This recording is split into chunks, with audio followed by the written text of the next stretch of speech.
Good morning to the respected members of the panel. Today we will be presenting a lesson on the interior of the earth.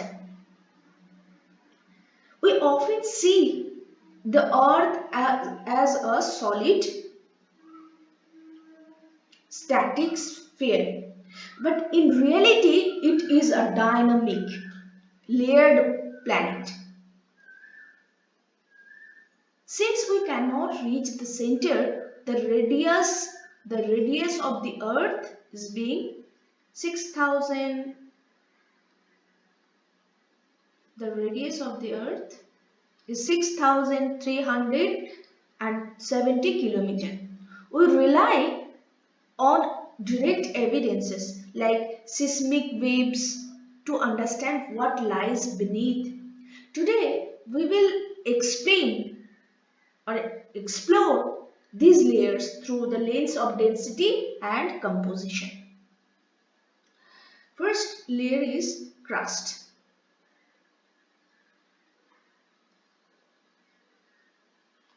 So let's get started with. So the first layer is the crust. Okay. This is the outermost layer. This crust is brittle in nature. The nature of this crust is brittle. What is fascinating here is the differential thickness. Here is differential thickness is found in this region.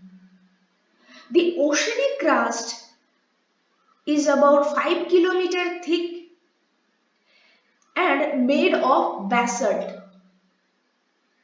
whereas the continental crust can be up to 70 kilometers thick under mountain ranges like Himalaya. Despite being thicker, the continental crust is less dense. So density of this region is lower than oceanic crust, which is why it floats higher on the mantle. Think of it as the thin cooling skin on a bowl of hot porridge. So this region is thicker and less denser. So the next layer is called mantle. This layer is called mantle. It is extending up to 2900 kilometers.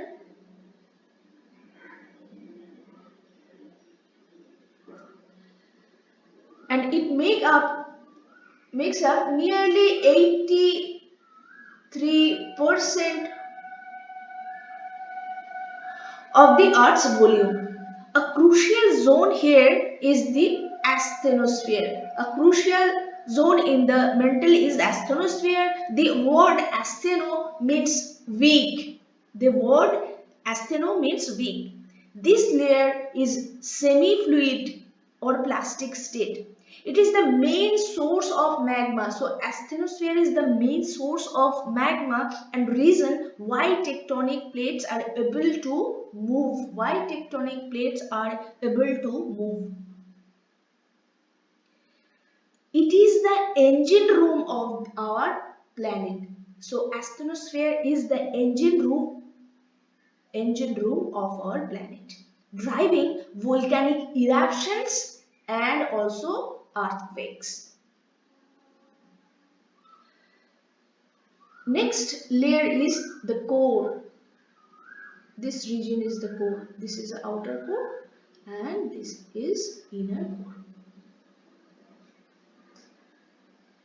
Here it is the core. Finally, we reach the core. It is the innermost layer. So core is the innermost layer.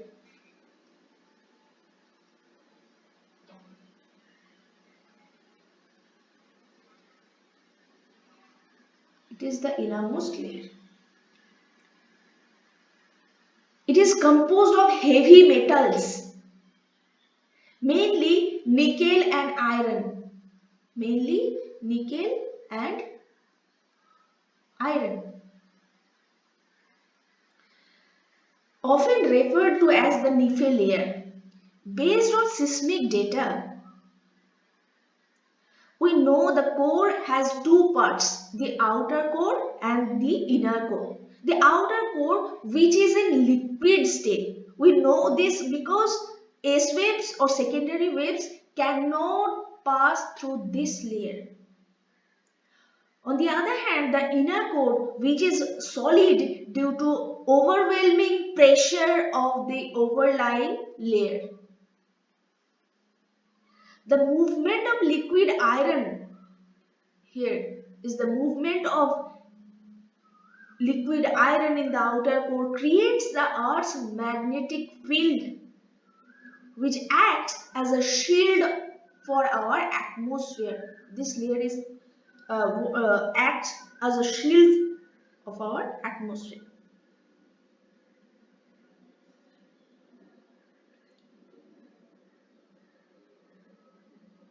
If you ask how we are certain about these layers, answer lies in seismology.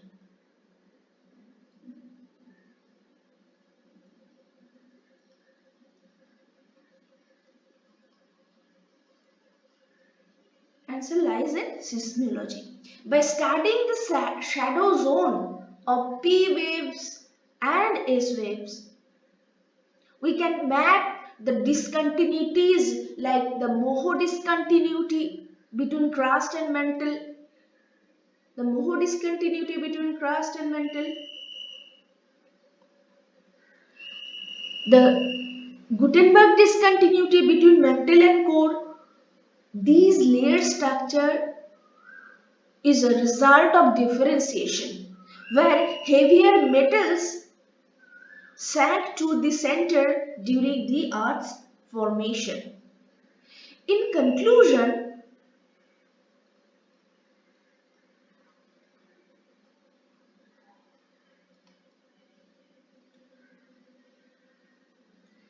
the Earth is not a uniform ball of rock, but it is a stratified system. This internal heat and layering are the fundamental reasons behind every mountain, every earthquakes, and every volcanic island we see on the surface. Understanding the interior is therefore the key to understanding the physical geography. Thank you for listening. So next we will discuss the important questions can be asked from this demo topic. So the first question is why it is impossible to directly observe the earth interior. We can answer like this. The earth radius. The earth radius is 6,370 kilometer. Due to the rapid increase in temperature with depth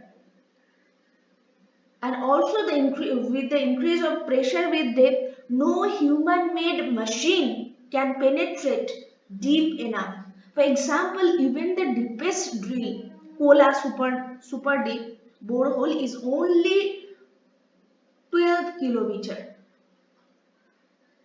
above 12 kilometer deep. So the next question, what are the direct sources of information? So next we will discuss about the direct sources of information. Direct sources include surface rocks. Direct sources include these surface rocks and material obtained from mining, deep sea drilling projects. For example, volcanic eruptions provide direct access to molten magma from the interior. So the next question, How do indirect sources help us if we cannot see the interior? Now we will discuss about the indirect sources.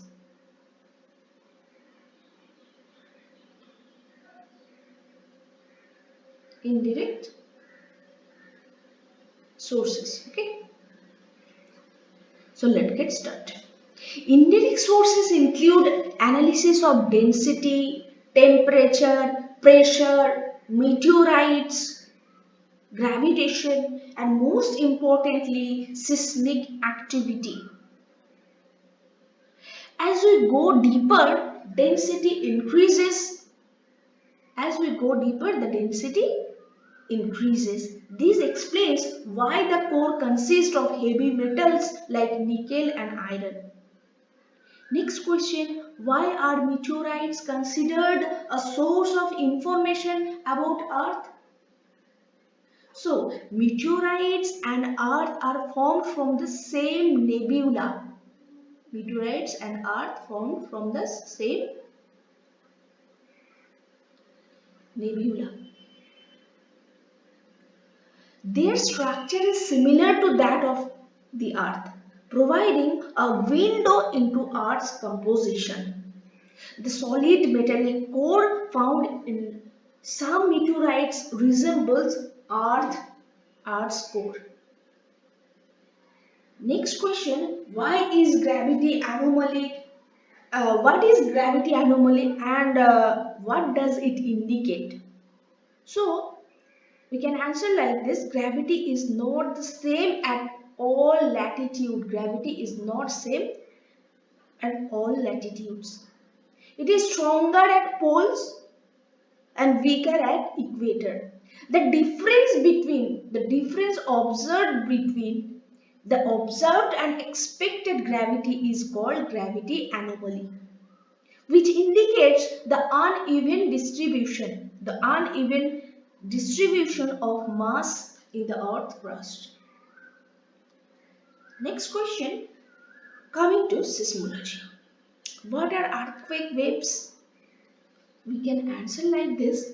Earthquake waves are energy ripples. Earthquake waves are energy ripples that travel through the earth's layer after sudden release of energy.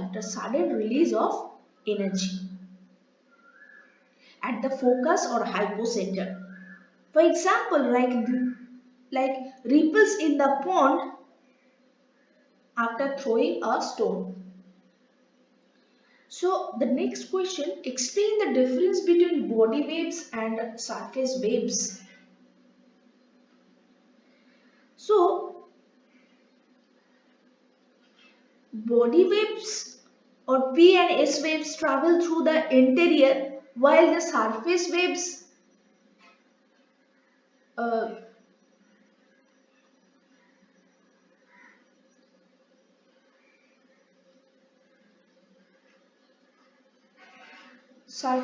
travel through the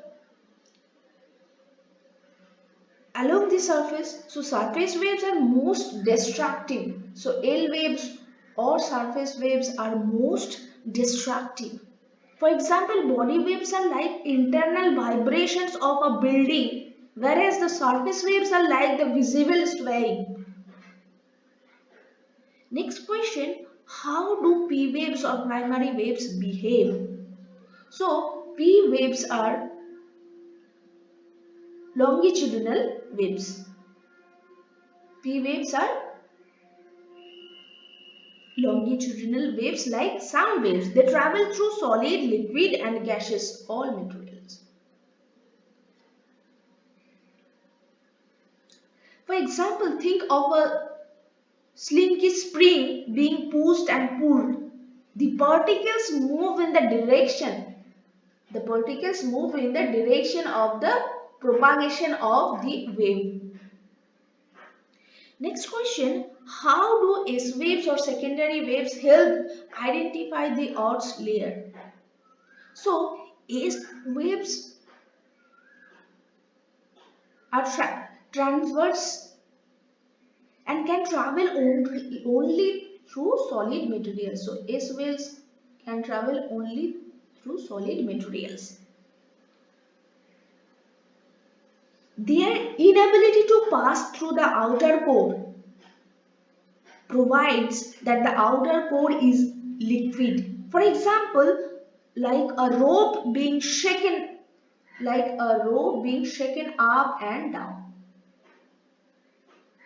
So next question, explain the shadow zone of the earthquake waves. What is shadow zone? So, shadow zones are specific areas. Shadow zones are specific areas where earthquake waves cannot reach or detected.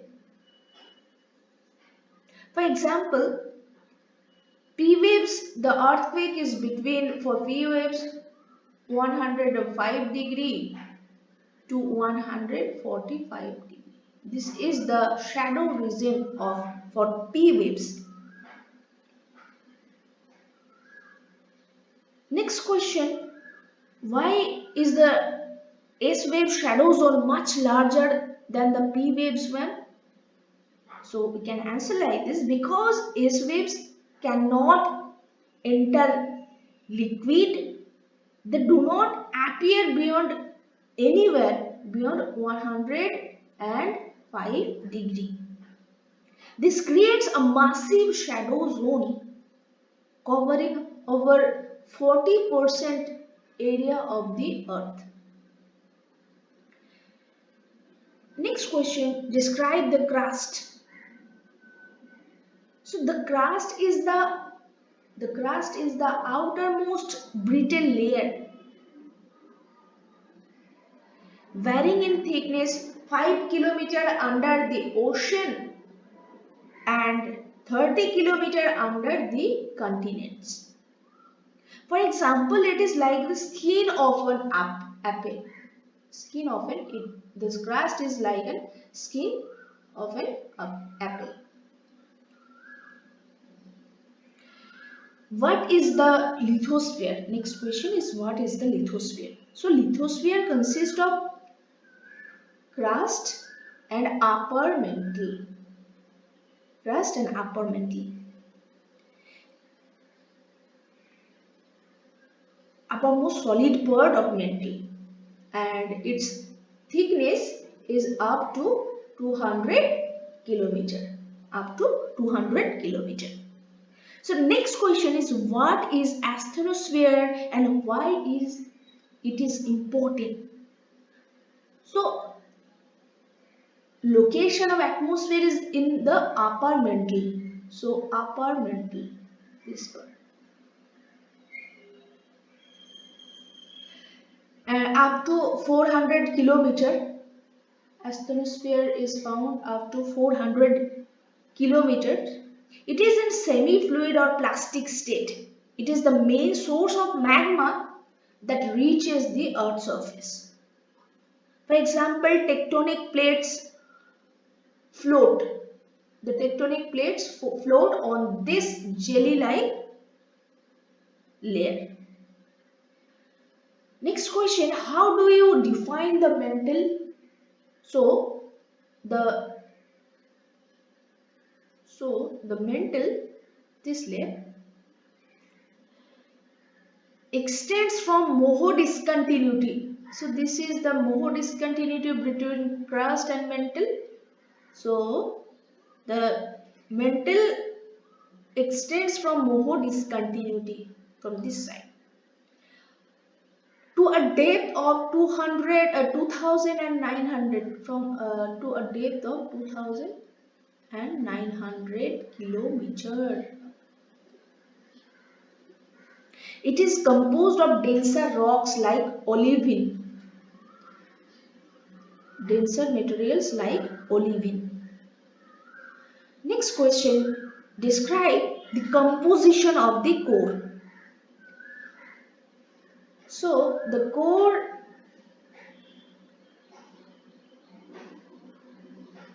is made of heavy metals like nickel, iron. The outer core is in liquid state, while the inner core is solid due to immense pressure. So, due to immense pressure. Next question, what is Moho discontinuity? So, Moho discontinuity is the boundary between crust and mantle, characterized by a sudden increase in the velocity of the seismic waves. So, next question, what are volcanoes and how they are classified by form? So, a volcano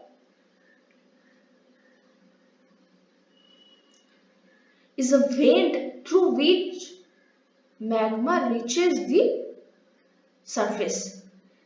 The types of volcano like shield volcano, composite volcano, and caldera, etc. For example, Mauna Loa in Hawaii is a shield volcano, whereas the Deccan Traps and are flat basalt provinces. Next question, explain the caldera volcanoes. So, what is caldera? They are the most explosive.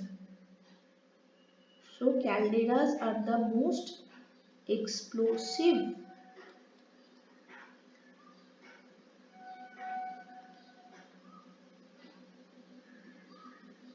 Most explosive. When they erupt, they tend to collapse. They tend to collapse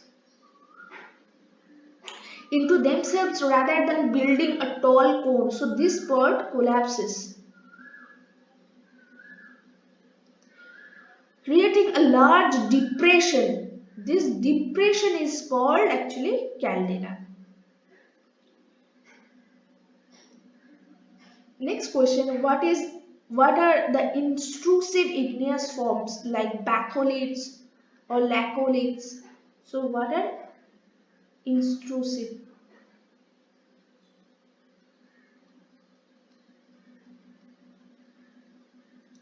When magma cools inside the crust, when magma cools inside the crust, it forms structures.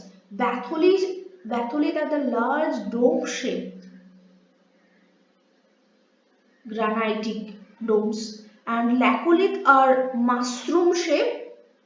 Laccolith are mushroom shaped intrusive body. For example, batholiths often form the core of mountain. So, in the core of mountain, we can see the batholith. And this can see after the erosion takes place. So, this is for today. Thank you for listening.